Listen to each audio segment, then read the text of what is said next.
Building strong relationships in the virtual environment. Question 1. What can teachers learn from Ms. Adams when creating videos for students? I think one of the big takeaways that I think teachers can learn is to be more visual when they're giving instructions and content. I think, especially for our secondary teachers, we think as kids get older, we think they can just get everything verbally or through reading. And I think that the visuals still help, especially this day and age when pretty much everything our kids are accessing is visual. Memes, short videos, all this type of thing. They're on Instagram, Facebook, Twitter, that's how they're getting their information and being entertained. So we as educators need to tap into that skill set that they have of getting things visually and using that to help them, get instructions, learn what to do next, time management, how to do an assignment. And I think for teachers too, it's also helpful. So you don't have to keep saying the same thing over and over again. You can just say, hey, go back and replay the video. So I am excited about videos. Number 2, what steps can we take to build relationships with students and myself as staff with videos for classroom instruction or for professional development? I will say this one is kind of hard. I think they're great attention getters. I think it's a great way, like I said, to have students and sometimes teachers get the instructions again, because I find as an administrator, sometimes I have to repeat myself as well. And so to be able to just say, hey, go back and replay that video or go back and do that, I think it's a great way to do that. I think also too with videos, you don't have to be perfect. And I think that's some of the things too. I think one of my teachers or some of my teachers struggle with thinking about that they have to make their videos like perfect.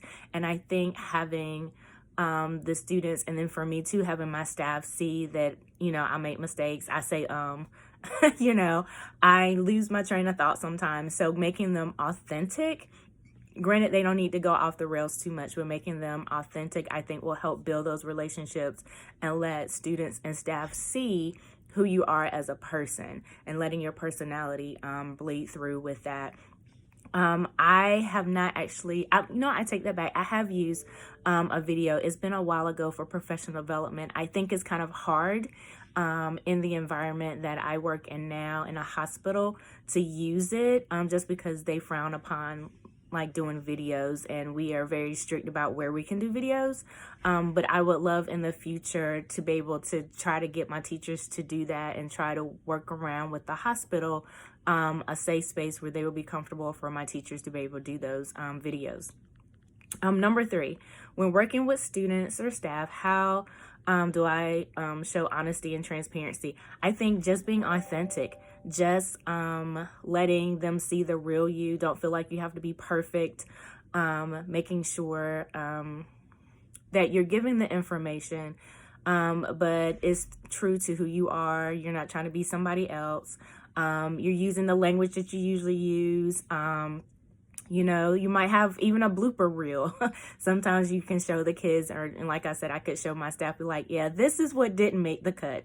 So I think just really being authentic to who you are, who your personality is, the subject that you're teaching, the love for your subject, I think needs to come through videos as well. So, as much as, we like filters and AI and all of that, I think using those when doing videos for kids, I believe will have an adverse effect. I think if we really want to do that and use that model for kids, we really need to make sure that they're seeing us as much as possible in those videos, having YouTube videos for, basic instruction and all of that. But I think if it's something we really want to do to build a relationship with kids and to let kids, really kind of understand what our expectations are, they need to see our face and see our expressions and see us and see, not just a robot or AI, that we really need to make sure that they're seeing us and seeing us authentically.